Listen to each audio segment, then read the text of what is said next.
The moderator for this session is Dr. Mohammad Raza Kazmi. Dr. Kazmi holds a doctorate from the University of Karachi, formerly president, Pakistan College Teachers Association, Karachi. He writes in both Urdu and English. His recent publications include The Blood of Hussein and A Concise History of Pakistan. In Urdu, he has recently published Tehzeeb-o-Takhliq, which is a work on literary criticism. I would now hand over the session to Dr. Kazmi. Good morning. I think it's still morning. I want to tell you at the outset that this is a preview of Dr. Aisha Jalal's forthcoming book on Manto and Partition. And she'll be giving it as a series of lectures. And we hope to see it here in published form before very soon. Now, Aisha Jalal is the greatest historian of Pakistan. To this, some of you may rejoin that she is also the most controversial. I need, therefore, to emphasize that a great historian is not one with whom we tend to agree, but one who deepens our insight, and this Aisha Jalal has undoubtedly done. The level of her interpretation has yet to be equaled, and this is not for want of trying. When I compare the revisionism of Aisha Jalal in South Asian history with the revisionism of Patricia Crone in Middle Eastern history, I notice that Aisha Jalal has not had to adduce neglected sources, but only to reinterpret the documents at the disposal of every historian. The question of authenticity is bound to arise when a historian approaches fiction. Aisha Jalal, in selecting Saadat Hasan Manto's Partition stories, chooses a theme which intersects with her historical works.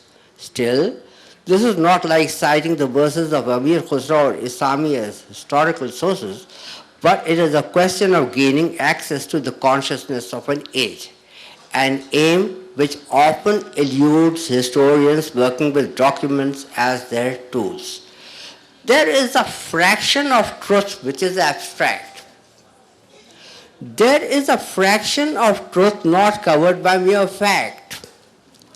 Aisha Jalal is not turning to Manto to convert fact into fiction, but because fiction writers or creative writers only take a different route to the same destination, to bring out the best of times, to bring out the worst of times, a passing tribute on the Charles Dickens centenary. Am I coming loud and clear?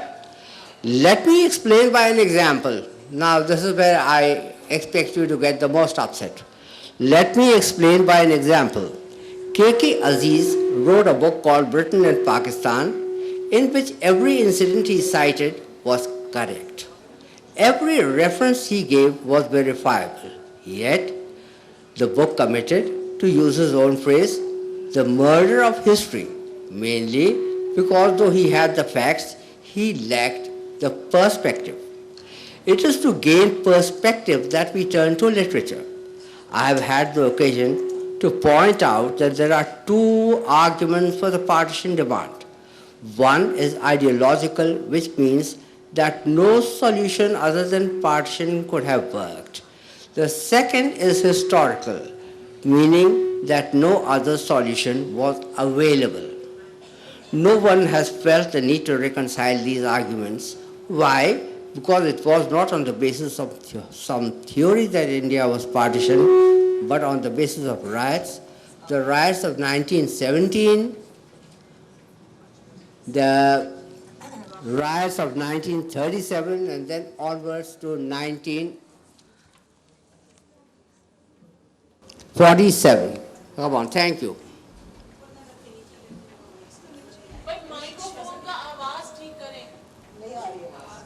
Now, am I coming loud and clear? No, it's the boom behind you. It's the reverberation.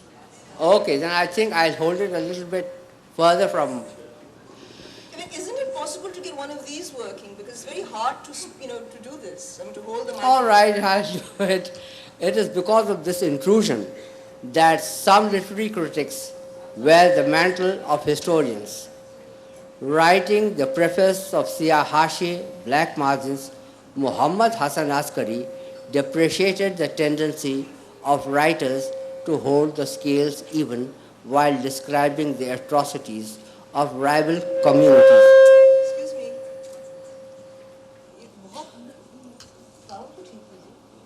In this blame game, we can only debate about who started the riots, but not about which community was more vicious.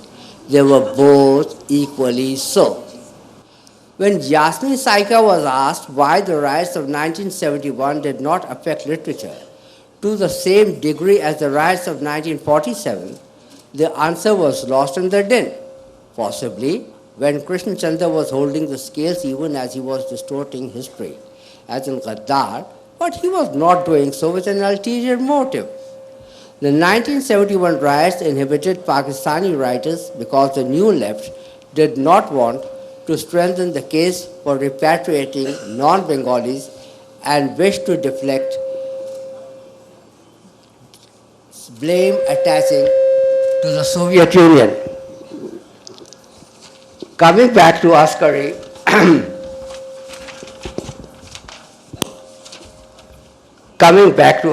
it was not Manto alone who treated the riot cynically. The humorous Kanhaiya Lal Kapoor has a story of two pickpockets. I'm sorry, it is this mic which has made my throat go hoarse. Coming back to Askari, it was not Manto alone who treated the riot cynically. The humorist Kanhaiya Lal Kapoor has a story of two pickpockets that infiltrated a Congress demonstration. One of the pickpockets was killed in the police firing when he was held up as a martyr. His partner made a silent, caustic comment. There is placidity but also irony in Rajendra Singh Bedi's Lajbanti. Partition stories are not confined to depicting violence. In treating of Manto's attitude to the partition, we should take into account the state of his mind at the time of his arrival in Pakistan. He says that his mind was in a whirl with scenes from Bombay, Karachi and Lahore intruding upon each other. He assures us that at juncture he could not write fiction but could write only satirical essays. So when he wrote Toba Tek Singh, the dividing line between India and Pakistan were blurred even in his own mind. If we attempt a cynical interpretation, we can say it symbolizes the Sikhs being caught in a no man's land between a Hindu and a Muslim country. It is a tribute to the humanity inherent in Manto that the perspective does not allow such a narrow interpretation. It is the perspective which validates a detail. This is the lesson of history. Ladies and gentlemen, Dr. Aisha Jalal. Thank you very much, Dr. Kazmi. Thank you, all of you, for being here to hear me speak. It's extract from my forthcoming book on Manto on the occasion of his birth centenary. It's a long-delayed project, but I think an appropriately timed one. It is being brought out by Princeton University Press and hopefully by one of the notable presses in Pakistan. There will be a Pakistani edition as well. Bombay was rife with fear and foreboding. The British had wielded the partitioner's axe. Reports of horrific bloodletting in northern India, particularly Punjab, had turned the cosmopolitan city into a battleground of real and imagined hostilities along purportedly religious lines. 4 good Punjabi friends, 3 Hindus and 1 Muslim were parting company. Mumtaz was going to Pakistan, a country he neither knew nor felt anything for. His decision to leave was sudden, but not unsurprising. His Hindu friends' relatives in Western Punjab had suffered loss of life and property. Overcome with grief upon hearing of his uncle's murder by Muslim gangs in Lahore, Jugal had told Mumtaz that he would kill him if violence broke out in their neighborhood. after 8 days of stoic silence, Mumtaz announced that he was setting sail for Karachi within a few hours. As they stood on the deck of the ship sipping brandy, Jugal begged Mumtaz to forgive him. When Mumtaz asked if he really meant that he could kill him, Jugal replied in the affirmative and apologized. You would have been sorrier if you had killed me, though only if you had realized that it wasn't Mumtaz, a Muslim and a friend of yours, whom you had killed, but a human being. The great tragedy is not that 200,000 people have been killed, he told his friends. What is tragic is that the loss of life has been in vain. Those who think religion can be hunted down with guns are stupid. Religion, faith, belief, devotion are matters of the spirit, not of the body. Knives, daggers, and bullets cannot destroy religion. Mumtaz is a character and a narrator in the story titled Sahai, authored by the acknowledged master of the Urdu short story, Saad Hasan Manto, partly autobiographical. The story effaces the distinction between fictional and historical narratives. Together with the broader corpus of his better-known partition stories, it establishes a riveting symbiosis between Manto's life and work at the moment of an agonizing historical rupture. For someone who liked to keep his ears close to the ground in order to weave tales out of facts gleaned from everyday life, Manto the individual and writer are ideal fare for the historian of partition. Through his up-close and personal pictures of characters like Jugal, Sahai, and many others, unnamed murderers, Manto turns short story writing into a testament of his belief that human depravity, though real and pervasive, can never succeed in killing all sense of humanity. His faith lay in that kind of humanity. What made Manto possible? Proud and prone to displays of arrogance, he had a high opinion of his talent and place in history. Manto has been likened to Guy de Maupassant, not for consciously seeking to emulate that French short story writer, but because, like him, he aimed at exposing societal ills and hypocrisies of life without losing faith in the inherent beauty within human beings, something that Kazmi Saab was alluding to as well. Exuding a sense of identity that often surprised his peers, Saad Hasan Manto made sure to leave behind an extraordinarily rich archive of insights into his life, personality, and writings. As he wryly commented in one of his typical tongue-in-cheek autobiographical pieces, it was quite possible that Saad Hasan dies and Manto lives on. But that would be like an eggshell minus the white and the yolk. Saad Hasan Manto was born nearly 100 years ago on 11th May 1912 at Sambrala in Ludhiana district into a Kashmiri Muslim trading family that migrated to Punjab and settled down in Amritsar.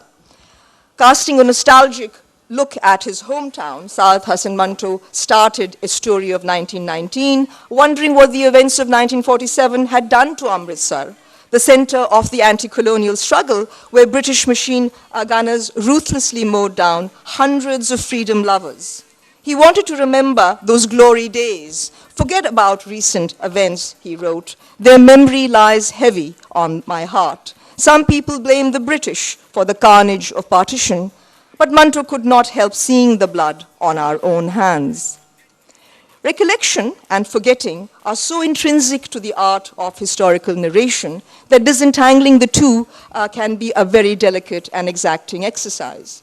India's partition in 1947, along ostensibly religious lines, is the most dramatic instance of post-war decolonization based on an arbitrary drawing of international frontiers. The forced migration of an estimated 14.5 million people and the murder of perhaps 2 million innocent men, women, and children devastated subcontinental psyches, leaving deep psychological scars that have not healed. There has been a near obsession with memory studies among recent scholars of traumatic events in modern history. Memory as a means of historical retrieval has its limitations. Apart from the problems inherent in selective remembering, there is memory's intrinsic and complex relationship with the naughty issue of responsibility. The issue is naughtier in the case of partition violence than the Holocaust. Instead of a totalitarian state orchestrating a genocidal campaign against a community, there were perpetrators and victims in a murderous orgy in 1947 among Hindus, Muslims, and Sikhs, in the midst of the abdication of all sense of responsibility by the managers of the departing colonial state. A recent tendency to romanticize memory and nostalgia in anti-historical representations of the past has obscured the ways in which the manipulation of memory, of trauma, both reinforces and advances nationalist narratives of the post-colonial state. Even when the fracturing of national imaginaries allows memories to escape the status imprint, the official imprint, personal and collective memories are rarely, if ever, immune from the persistence of the present in selective remembrances of the past. The present intrudes. Memories of partition were ritually invoked by both the participants and observers while describing the brutal killings of Sikhs in New Delhi in the wake of Indira Gandhi's assassination, and later in coming to terms with the extensive violence that swept across the subcontinent after the destruction of the Babri Masjid in December of 1992. Attributed to religious communalism, an overarching category that obfuscates more than it reveals, these tragic incidents have been naturalized in narratives of social conflict in subcontinental conditions as periodic occurrences whose only certainty lies in their recurrence.